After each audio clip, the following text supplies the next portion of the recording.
My long-lost sister reached out and begged to reconnect after 23 years, and the real reason she went missing changed my entire life.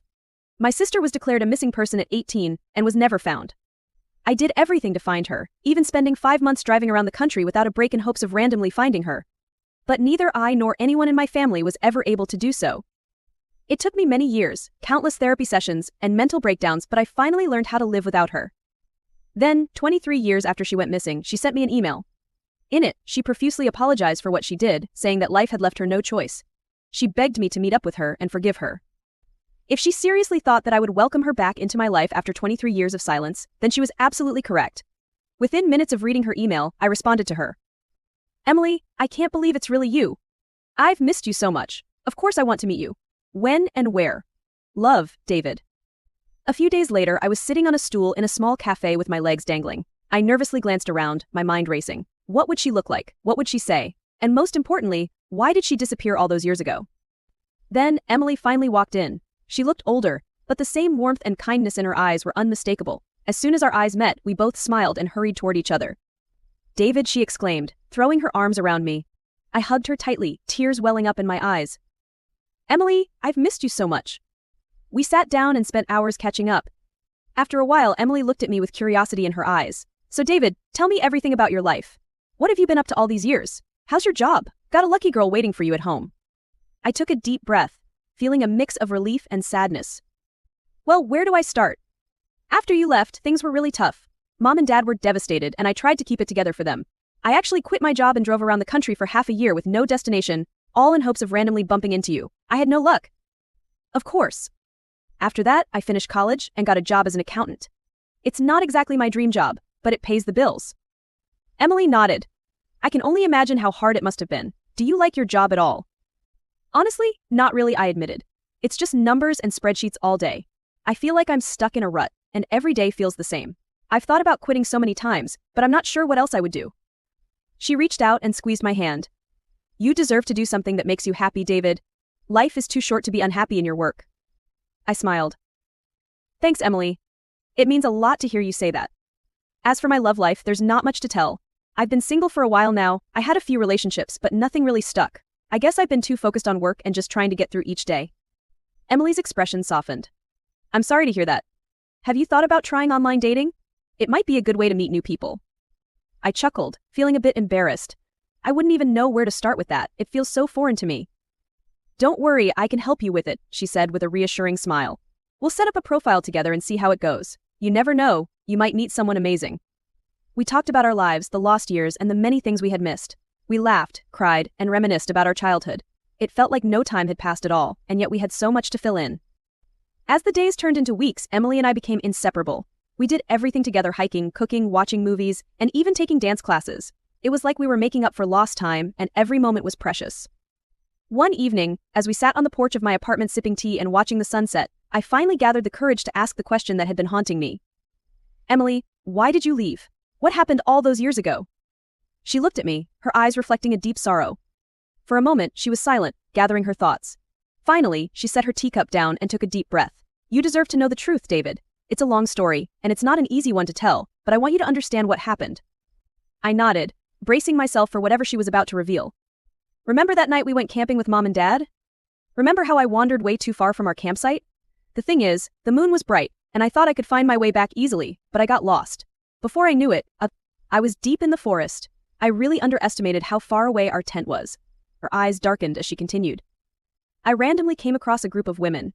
They seemed to need help. They told me they were part of a camping group, and I believed them. They were kind and gentle. And I didn't think twice when they offered to take me back to their camp to get some help for me, so I could find you. I thought it was my only chance.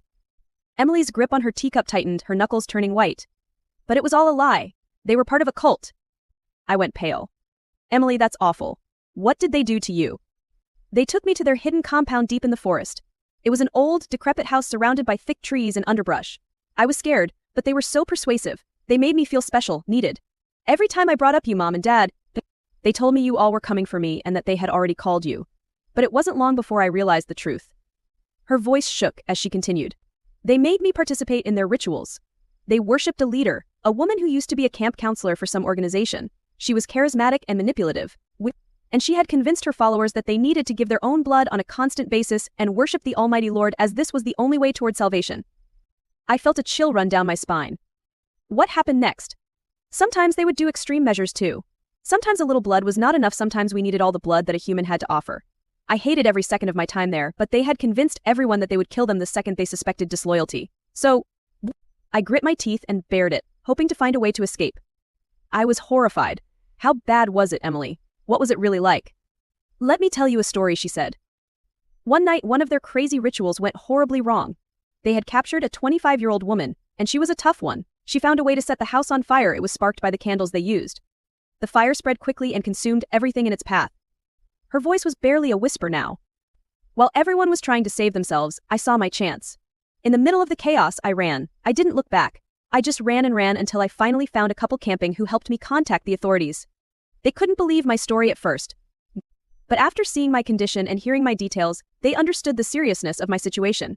I was taken to a nearby hospital, and after some recovery, I was placed in a witness protection program. It was the only way to keep me safe from the cult's reach. Emily paused, tears streaming down her face, her hands trembling. David, I couldn't reach out to you because it would have put you and our family in danger. The cult had connections, and I was constantly under watch. I didn't want to risk it. The program gave me a new identity, a new life, but I never stopped thinking about you all. Recently, the authorities confirmed that the cult had disbanded and their leaders were either dead or in prison. It's finally safe for me to come back. I felt a mix of anger, sadness, and relief. The idea of my sister going through such horrors while I was oblivious, thinking she had just vanished, was gut-wrenching. Emily, I can't believe you went through all of that alone. You're so brave. I'm just glad you're safe now. She nodded, wiping away her tears. I missed you so much, David. I missed everything. But I'm here now, and I want to make the most of it. Over the next few months, Emily and I became inseparable, just like when we were kids. She helped me navigate through my monotonous job, encouraging me to pursue what truly made me happy. Her resilience inspired me, and I eventually found the courage to change careers, pursuing a passion I had long buried.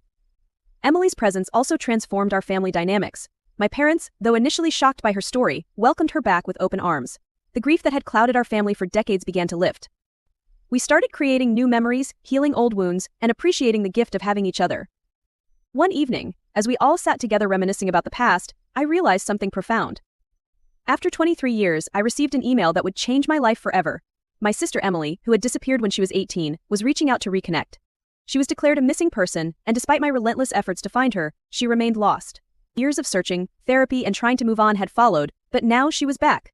Her email was a mixture of apology and a plea for forgiveness. She wanted to meet, to explain everything. My heart raced as I read her words, and without hesitation, I responded.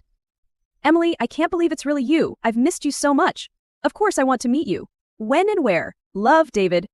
A few days later, I was nervously waiting at a small cafe. The anticipation was overwhelming. What would she look like after all these years? What could have happened to her? Finally, the door opened, and there she was. Emily looked older, but the warmth in her eyes was unmistakable. We rushed toward each other, embracing tightly. David, she exclaimed, tears streaming down her face. Emily, I've missed you so much, I said, my voice choked with emotion. We sat down and began to catch up, talking about everything we had missed in each other's lives. After a while, Emily asked about my life since she disappeared. I took a deep breath, feeling a mix of relief and sadness. It's been tough, Emily. After you left, Mom and Dad were devastated. I quit my job and spent months driving around the country, hoping to find you. When that didn't work, I tried to move on. I finished college, got a job as an accountant, and tried to live a normal life, but it's been hard. Emily nodded sympathetically. I can only imagine. Do you like your job? Honestly, not really, I admitted. It's just numbers and spreadsheets all day. It pays the bills, but I feel stuck. And as for my love life, there's not much to tell. I've been single for a while, too focused on work and just trying to get through each day. Emily squeezed my hand. You deserve to be happy, David. Life's too short to be stuck in a job you hate. Have you thought about online dating? It might help you meet new people. I chuckled, feeling a bit embarrassed. I wouldn't even know where to start. Don't worry, I can help you with that, she said with a smile. We'll set up a profile together. Over the next few weeks, Emily and I became inseparable. We did everything together, from hiking and cooking to watching movies and taking dance classes. It felt like we were making up for lost time. One evening, as we sat on my apartment porch, I finally gathered the courage to ask the question that had been haunting me.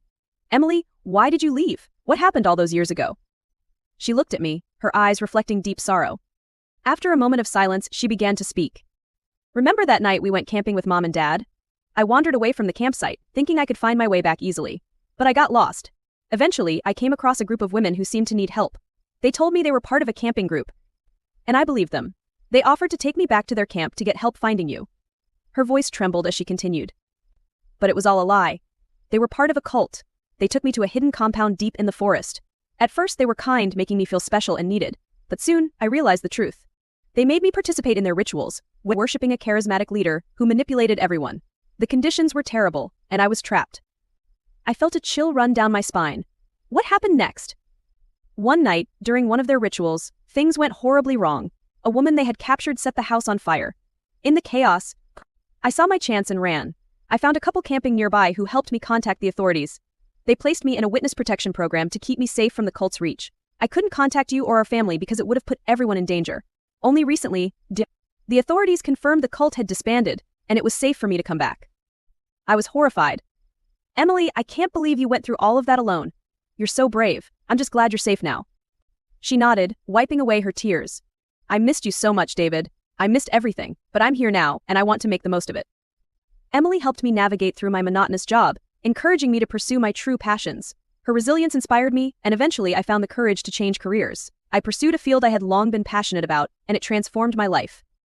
Emily's presence also changed our family dynamics. My parents, initially shocked by her story, welcomed her back with open arms. The grief that had clouded our family for decades began to lift. We started creating new memories, healing old wounds, and appreciating the gift of having each other. One evening, as we all sat together reminiscing about the past, I realized how much my life had changed. I had gone from being stuck in a dead-end job to pursuing a fulfilling career. Emily's encouragement had also led me to try online dating, and I met Sarah, a wonderful woman who shared my love for books and hiking. Sarah and I spent a lot of time together, and our relationship blossomed.